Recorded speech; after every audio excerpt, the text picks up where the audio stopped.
دارالعلوم دیوبند کی بنیاد کو رکھنے والوں میں 5 آدمیوں کے نام تھے۔ اس کے لیے میں نے قرآن کریم کی جو آیت پڑھی ہے اس کا تعلق ذرا ان سے جوڑ کے میں کہتا ہوں۔ ان میں 5 علماء موجود تھے۔ نمبر 1 اینٹ رکھی ہے مولانا رشید احمد گنگوہی نے، اور 1 اینٹ رکھی ہے مولانا محمد قاسم نانوتوی رحمۃ اللہ علیہ نے، اور تیسری اینٹ رکھی ہے حضرت حافظ رفیع الدین صاحب نے، چوتھی اینٹ رکھی ہے محدث احمد علی سہارنپوری نے، اور 5ویں اینٹ رکھی ہے عابد حسین صاحب نے۔ یہ 5 اینٹیں رکھنے والے تھے۔ میں نے جو آیت کریم پڑھی ہے اس آیت کا تعلق کیا ہے ذرا اس بات کو سمجھے۔ میں بتانا یہ چاہتا ہوں اردو زبان میں ایک لفظ چلتا ہے جسے نیک فالی کہتے ہیں، اس کو عربی زبان میں تفاعل کہتے ہیں۔ تفاعل اور نیک فالی کا مطلب کیا ہے؟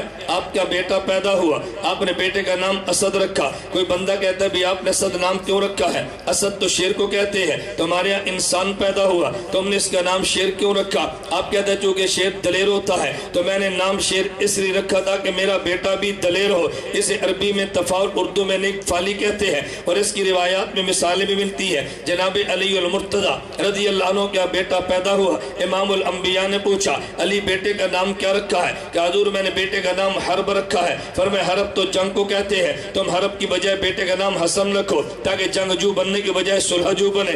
علی حضرت پیغمبر صلی اللہ علیہ وسلم نے تفاعل کے طور پہ نام لکھا تو حضرت حسن رضی اللہ تعالیٰ عنہ پھر امت میں لڑائی کروانے کی بجائے صلح کروانے والے بنے ہیں، اسے تفاعل کہتے ہیں۔ تو میں تفاعل کے طور پہ کہتا ہوں دیوبند کی بنیاد رکھنے والے 5 آدمی تھے، ان میں پہلے شخص کا نام رشید احمد گنگوہی ہے۔ میں نے ان کے نام میں رشید کو دیکھا، پھر قرآن کریم میں غور کیا قرآن رشید کسے کہتا ہے تو مجھے واقعہ ملا حضرت لوط علیہ السلام کے اوپر کے پاس قوم تھی، لوط علیہ السلام نے ان کو دعوت دی ہے، لیکن جب لوط علیہ السلام کی قوم اپنے جرائم سے باز نہیں آئی، توجہ رکھنا ایک وقت وہ آیا، میں پورا واقعہ عرض نہیں کرتا، لوط علیہ السلام کی قوم نے زج کیا، حضرت لوط علیہ السلام نے اپنے علاقے کو چھوڑنے کا فیصلہ کر لیا اور چھوٹے کی جملہ فرمانے لگے علیس منکم رجل الرشید، کیا تم میں کوئی رشید موجود نہیں ہے؟ کیا مطلب؟ رشید اسے کہتے ہیں کہ جو فتنوں کے دروازوں کو بند کر دے۔ لوط علیہ السلام فرمانے لگے کیا تم میں کوئی سمجھدار آدمی نہیں ہے جو آج میری بات کو سمجھ لیتا؟ تو قرآن سے پتا چلتا ہے کہ رشید اسے کہتے ہیں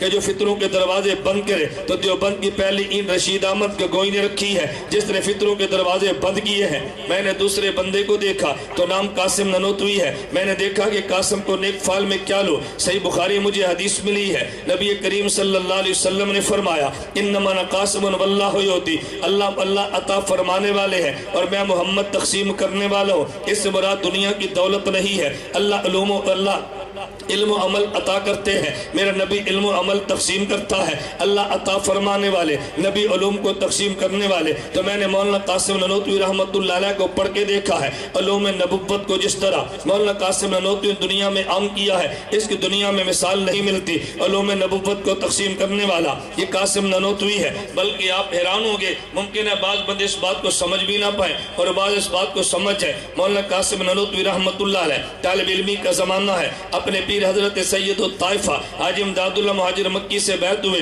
لیکن کبھی خط نہیں لکھتے تھے۔ ان کے شیخ پوچھنے لگے کہ بیٹا قاسم تم خط نہیں لکھتے، تم نے مجھ سے بیعت کی ہے، کبھی حالات تو بتایا کرو۔ مولانا قاسم نانوتوی فرمان عرض کرنے لگے میں نے حالات کیا بتانے ہیں کہ جب میں ذکر کرنے لگتا ہوں تو مجھے یوں لگتا ہے کہ جیسے میرے اوپر کسی نے پتھر کی چٹان رکھ دی ہے، بہت بوجھ محسوس کرتا ہوں۔ میں حالت کیا بتاؤں گا؟ دیکھو آپ اور مجھ جیسا کوئی بندہ ہوتا تو وہ سمجھتا ہے مولانا قاسم نانوتوی جب ذکر کرتے ہیں تو اوپر چٹان پتھر کی آجات محسوس ہوتی ہے، اس کا مطلب یہ کہ دل کا پاک نہیں ہے۔ سید الطائفہ حاجی امداد اللہ مہاجر مکی فرمان لگے، فرمایا کہ تمہیں مبارک ہو، یہ حالت تو بڑی مبارک ہے۔ فرمایا کیا مطلب؟ فرمایا پتہ یہ چلتا ہے کہ فیضان نبوت تمہارے قلب پہ آ رہا ہے، اس بات کو سمجھے نہیں ہے۔ فرمایا جب نبی پر وحی آتی تھی تو نبی پہ بوجھ پڑ جاتا تھا، جب حضور پہ وحی آتی، سردیوں کے موسم میں پیغمبر کی پیشانی پہ پسینہ آیا، جب حضور پہ وحی آ جاتی اونٹ پہ سوار ہوتے اونٹ بیٹھ جاتا، پیغمبر پہ وحی آتی حضور کسی کے ران میں سر رکھ کے لیٹے ہوتے تو یوں لگتا جیسے ران ٹوٹنے لگی ہے،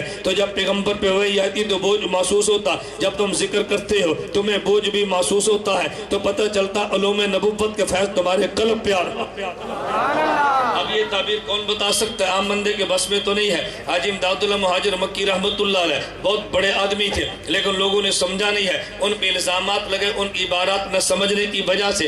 اگر عبارات کو سمجھ لیتے کبھی الزام حاجی امداد اللہ مہاجر مکی پہ نہ لگتا۔ حکیم الامت مولانا تھانوی فرماتے ہیں حاجی امداد اللہ مہاجر مکی کے ایک خلیفہ تھے بہت بڑے، ان نے خانہ کعبہ و مکہ مکرمہ حرم کعبہ میں 2 رکعت نماز پڑھی۔ نماز کے بعد ان نے مراقبہ کیا اور اللہ سے دعا فرمانے لگے، اے اللہ میرا دل چاہتا ہے یا میری جو آپ نے نماز قبول فرمائے اس پر جو مجھے نعمت عطا فرمائیں گے، میرا دل کرتا ہے مجھے وہ نعمت دکھا دے، مجھے آپ کیا صلہ عطا فرمائیں گے؟ کہتے ہیں اللہ نے ان کو یوں دکھایا حالت کشف میں کہ ان کو ایک خوبصورت عورت ملی جسے حور کہتے ہیں، لیکن آنکھوں سے بالکل نبینا ہے۔ ان کو بڑا تعجب ہوا۔ حاجی امداد اللہ مہاجر مکی سے کہا آج میں نے 2 رکعت نفل پڑھے ہیں اور پھر میں نے خدا سے دعا مانگی ہے، اللہ اس کا جو کچھ اجر ملے گا مجھے دکھا دو۔ تو مجھے یوں دکھایا گیا کہ جیسے مجھے خوبصورت عورت ملی لیکن آنکھوں سے نبینی ہے۔ اب حاجی امداد اللہ مہاجر مکی کا علم دیکھنا، علم لدنی۔ حاجی امداد اللہ مہاجر مکی فرمانے لگے کہ تم نے 2 رکعت نماز آنکھیں بند کر کے تو نہیں پڑھی،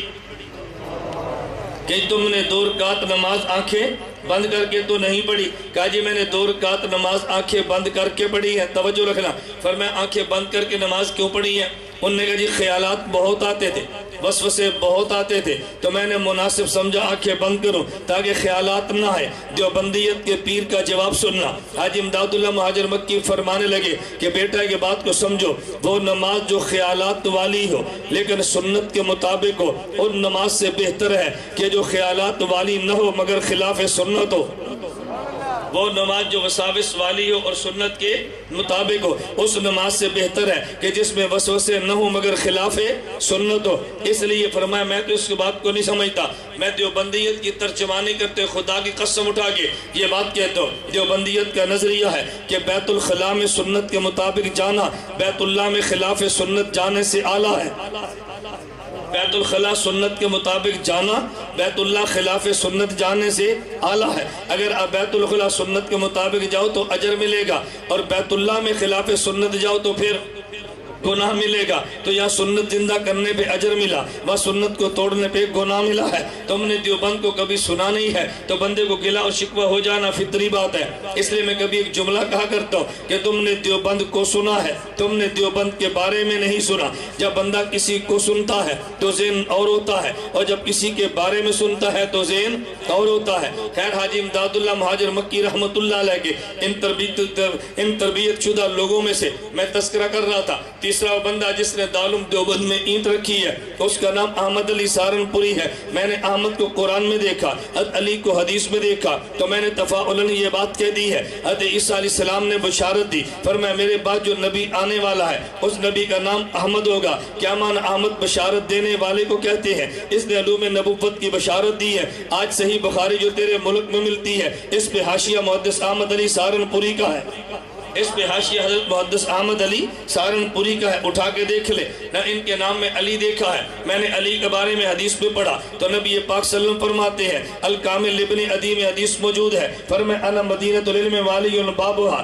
مجھے شہر علم کہتے ہیں، علی کو شہر علم کا دروازہ کہتے ہیں۔ تو پتہ یہ چلا میرا نبی مدینہ میں اہل علم ہے، اہل علم کا شہر ہے، لیکن یہ دارالعلوم دیوبند اس اہل علم کا دروازہ ثابت ہوا ہے۔ دارالعلوم دیوبند سے علوم وہ آئے ہیں جو دنیا میں بالکل پھیل گئے ہیں، اس کا کوئی بندہ انکار کر نہیں سکتا۔ دیوبند سے پڑھ کے دیوبند کو گالیاں دینا میں اس کی بات تو نہیں کرتا، لیکن دیوبند کے علمی قد کاٹ کا کون انکار کرنے والا ہے؟ میں کہتا ہوں نمبر 4 اس میں لگانے، اس پہ اینٹ رکھنے والے کا نام رفیع الدین ہے۔ رفیع کے بارے میں نے قرآن کریم میں دیکھا، قرآن کہتا ہے یرفع اللہ الذین آمنوا منکم، کہ جن کو خدا علم اور ایمان دیتا ہے اللہ ان کے درجات کو بھی بلند کرتا ہے۔ جس کو یہاں سے ایمان و علم ملا ہے وہ دنیا میں بلند ہو، آخرت میں بلند ہوگا۔ ان میں 5ویں بندے کا نام دیکھا، عابد حسین ملتا ہے، تو میں نے عابد کے بارے میں قرآن کو دیکھا۔ قرآن کہتا ہے یا ایت النفس المطمئنہ ارجعی الی ربک راضیۃ مرضیہ فادخلی فی عبادی وادخلی جنتی، اگر میری جنت میں جانا ہے تو پہلے میرے بندوں میں آؤ۔ جو بند والے عباد الرحمن ہے یہ تجھے جنت کا راستہ دکھا رہے ہیں۔ ان کے نام میں نے حسین دیکھا تو دیوبندیت والے حسینی ہے، یزیدی نہیں ہے۔ جو یزیدی ہو دیوبند والا نہیں ہے، جو حسینی ہو دیوبند والا ہے۔ پھر میں نے دیوبند کو دیکھا ہے، اس میں پہلا جو طالب علم آیا اس کا نام بھی محمود ہے، جو پڑھانے کے لیے بیٹھا اس کا نام بھی محمود ہے۔ میں نے حدیث مبارک کو دیکھا، اللہ کے نبی نے فرمایا کہ تم میرے لیے دعا مانگا کرو، اللہ مجھے قیامت کو مقام محمود عطا فرما دے۔ میں نے حدیث مبارک میں پڑھا نبی کی ہاتھ میں لواء الحمد ہوگا، پیغمبر کے نام لباس پرچم کے نیچے ہوگے، تو دیوبند میں پہلا شاگرد بھی محمود ہے، پہلا استاد بھی محمود ہے۔ نبی کو جو قیامت کے دن مقام ملے گا اس کا نام کوئی مقام محمود ہے۔ پتہ چلا محمود دونوں جو مل کر بات کرتے ہیں، مقام محمود والے پیغمبر کی بات کرتے ہیں۔ پھر میں نے دیکھا کہ دیوبند میں جہاں پڑھنا شروع کیا، انار کا درخت جس کے نیچے بیٹھ کے پڑھتے ہیں، میں نے اس پہ قرآن کی آیت پڑھی ہے۔ قرآن کہتے فیہما فاکہۃ ونخل برمان، خدا تمہیں جنت میں انار دے گا، یا بھی انار کا درخت ہے، انار جنت کا تحفہ ہے۔ ادھر انار کے سائے میں علم کا دروازہ کھلا ہے، تو پتہ چلا اس انار کو مانا ہے خدا وہ انار بھی دے گا۔